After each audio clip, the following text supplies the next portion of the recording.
ಮನುಷ್ಯನಿಗೆ ಕಷ್ಟಗಳು ಸಹಜ. ಆ ಕಷ್ಟಗಳಿಂದ ಮುಕ್ತಿ ಪಡೆಯಲು ನಾನಾ ದೇವರುಗಳನ್ನು, ದೇವತೆಗಳ ಪೂಜೆಯನ್ನು ಮಾಡುವುದು ಸಹಜ.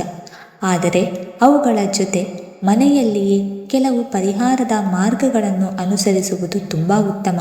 ಆ ಪರಿಹಾರಗಳಲ್ಲಿ ವೀಳ್ಯದೆಲೆಯು ಪರಿಹಾರ ತುಂಬ ಶಕ್ತಿಯುತವಾದದ್ದು. ನೀವು ನಿಮ್ಮ ಜೀವನದಲ್ಲಿ ಏಳಿಗೆಯಾಗಲು, ಉದ್ಧಾರ ಆಗಲು ಅತಿ ಮುಖ್ಯವಾದ ಕಾರಣಗಳಲ್ಲಿ ನರದೃಷ್ಟಿಯು ಕೂಡ ಒಂದು. ಆ ರೀತಿಯ ಜನರ ದೃಷ್ಟಿ, ಶತ್ರುಗಳ ಕೆಟ್ಟ ಕಣ್ಣಿನಿಂದ ತಪ್ಪಿಸಿಕೊಳ್ಳಲು ಪ್ರತಿ ಮಂಗಳವಾರದ ದಿನ ಸ್ನಾನ ಮಾಡುವ ನೀರಿಗೆ ಮನೆ ಮಂದಿ ಎಲ್ಲರೂ ವೀಳ್ಯದೆಲೆಯನ್ನು ಹಾಕಿ ಸ್ನಾನ ಮಾಡಬೇಕು. ಹೀಗೆ ಸ್ನಾನದ ನೀರಿಗೆ ವೀಳ್ಯದೆಲೆ ಬೆರೆಸಿ ಸ್ನಾನ ಮಾಡಿದರೆ ನಿಮಗಿರುವ ಎಲ್ಲ ಅಡೆತಡೆಗಳು, ಶತ್ರುಗಳ ಕೆಟ್ಟ ಕಣ್ಣು, ನಕಾರಾತ್ಮಕ ಶಕ್ತಿಗಳ ಪ್ರಭಾವ ಕಡಿಮೆಯಾಗಿ ನೆಮ್ಮದಿಯಾದ ಜೀವನ, ಯಶಸ್ಸು, ದೇವರ ಬಲ ಪ್ರಾಪ್ತಿಯಾಗುತ್ತದೆ. ಎಲ್ಲ ಕೆಲಸಗಳಲ್ಲಿ ವಿಜಯ ಉಂಟಾಗುತ್ತದೆ. ಹೆಚ್ಚು ಬಡತನ ಹಾಗೂ ಮಾನಸಿಕ ನೆಮ್ಮದಿ ಇಲ್ಲದೆ ಜೀವನ ಸಾಗಿಸುತ್ತಿದ್ದರೆ ತಥಾಸ್ತು ದೇವತೆಗಳು ಸಂಚರಿಸುವ ಸಮಯ, ಅಂದರೆ ಸಂಜೆ ಸಮಯದಲ್ಲಿ ವೀಳ್ಯದೆಲೆಯ ಮೇಲೆ ನಿಮ್ಮ ಕಷ್ಟಗಳನ್ನು ಬರೆದು ದೇವರ ಕೋಣೆಯಲ್ಲಿ ಇಡಬೇಕು. ಆ ಸಮಸ್ಯೆಗೆ ಮುಕ್ತಿ ದೊರೆಯದಿದ್ದರೂ ಆ ಸಮಸ್ಯೆಯಿಂದ ಹೊರಬರಲು ಒಂದು ದಾರಿ ಕಾಣುತ್ತದೆ. ಅದು ಹಣಕಾಸಿನ ಸಮಸ್ಯೆ, ಸಾಲದ ಸಮಸ್ಯೆ, ವಿದ್ಯೆ, ಸಂಸಾರ, ಉದ್ಯೋಗ, ಯಾವುದೇ ಕಷ್ಟಗಳಿದ್ದರೂ ವೀಳ್ಯದೆಲೆಯ ಮೇಲೆ ಬರೆಯಬಹುದು. ಮನೆಗೆ ತುಂಬ ಕಷ್ಟಗಳು ಬರುತ್ತಿವೆ, ಮನೆ ಸದಸ್ಯರು ನೆಮ್ಮದಿಯಾಗಿಲ್ಲ, ಆರೋಗ್ಯ, ಹಣಕಾಸು ಏನೂ ಕೂಡ ಸರಿ ಬರುತ್ತಿಲ್ಲ ಎಂದಾಗ ಅಮಾವಾಸ್ಯೆ ಅಥವಾ ಹುಣ್ಣಿಮೆಯ ದಿನ ವೀಳ್ಯದೆಲೆಯನ್ನು ಒಂದರ ಪಕ್ಕ ಒಂದನ್ನು ಕಟ್ಟಿ ಮಾಲೆಯ ರೀತಿ ಮಾಡಿ ನಿಮ್ಮ ಮನೆಯ ಮುಖ್ಯ ದ್ವಾರಕ್ಕೆ ಕಟ್ಟಬೇಕು. 2-3 ಅಮಾವಾಸ್ಯೆಗೊಮ್ಮೆ ಅಥವಾ ವೀಳ್ಯದೆಲೆ ಒಣಗಿದಾಗ ಬದಲಿಸಬೇಕು. ಹೀಗೆ ಮಾಡುವುದರಿಂದ ಮನೆಗೆ ದುಷ್ಟಶಕ್ತಿಗಳ ಪ್ರವೇಶ ಮಾಡುವುದಿಲ್ಲ. ಮನೆಯಲ್ಲಿ ಸದಾ ಸುಖ, ಶಾಂತಿ, ನೆಮ್ಮದಿ ನೆಲೆಸುತ್ತದೆ. ಮಾನಸಿಕವಾಗಿ ನೆಮ್ಮದಿ ಸಿಕ್ಕರೆ ಮಾಡುವ ಪ್ರತಿ ಕೆಲಸದಲ್ಲೂ ಅನೇಕ ರೀತಿಯ ಶುಭ ಫಲಗಳನ್ನು ಮನೆಯ ಸದಸ್ಯರು ಪಡೆಯಬಹುದು.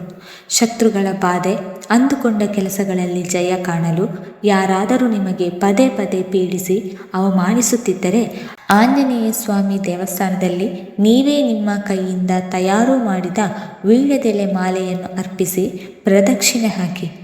ಇದರಿಂದ ಆ ಶ್ರೀರಾಮ ಭಕ್ತ ಹನುಮಂತನ ಸಂಪೂರ್ಣ ಕೃಪೆ ಉಂಟಾಗಿ ಉದ್ಯೋಗ, ವ್ಯಾಪಾರ, ಶತ್ರುಗಳ ಸಮಸ್ಯೆ, ಆರೋಗ್ಯ, ಹಣ ಎಲ್ಲವೂ ಸರಿಯಾಗಿ ನೆಮ್ಮದಿಯ ಜೀವನ ಆರಂಭವಾಗುತ್ತದೆ. ಹಣಕಾಸಿನ ಸಮಸ್ಯೆಗಳು ತೀರಾ ಹೆಚ್ಚಾದಾಗ ತಪ್ಪದೆ ಅರಳಿ ಮರದ ಮುಂದೆ 2 ದಿನ ಈ ಕೆಲಸ ಮಾಡಿ.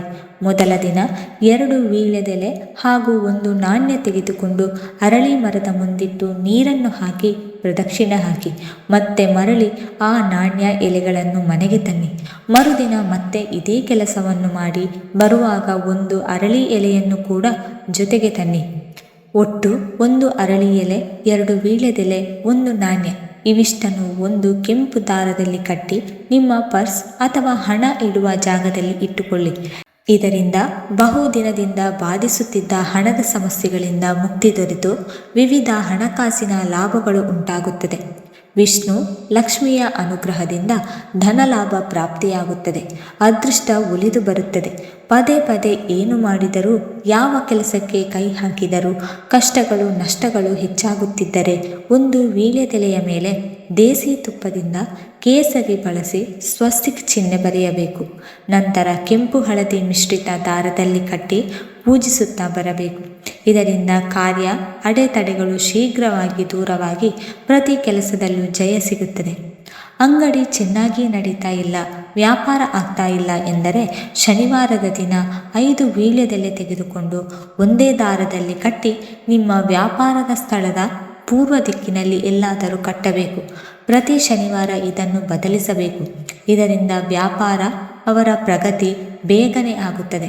ಕಳಸ ಇಟ್ಟಾಗ ಆ ನೀರನ್ನು ಚೆಲ್ಲದೆ 1 ವೀಳ್ಯದೆಲೆ ಬಳಸಿಕೊಂಡು ಮನೆ ಮೂಲೆ ಮೂಲೆಗೂ ಕಳಸದ ನೀರನ್ನು ಪ್ರೋಕ್ಷಣೆ ಮಾಡಿದರೆ ಮನೆಯಲ್ಲಿನ ಎಲ್ಲ ನೆಗೆಟಿವ್ ಶಕ್ತಿಗಳು ದೂರವಾಗಿ, ಇದರಿಂದ ಆರ್ಥಿಕ ಸಮಸ್ಯೆಗಳು ಕೂಡ ಬೇಗ ದೂರವಾಗಿ ಮನೆಗೆ ಕಳಸದ ಶಕ್ತಿಯಿಂದ ದೈವ ಬಲ ವೃದ್ಧಿಯಾಗುತ್ತದೆ.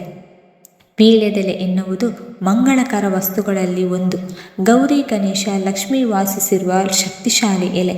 ಈ ವಿಶೇಷ ಎಲೆಯಿಂದ ಈ ಮೇಲಿನ ಪರಿಹಾರಗಳನ್ನು ಪಾಲಿಸಿ ಬದಲಾವಣೆ ನೋಡಿ.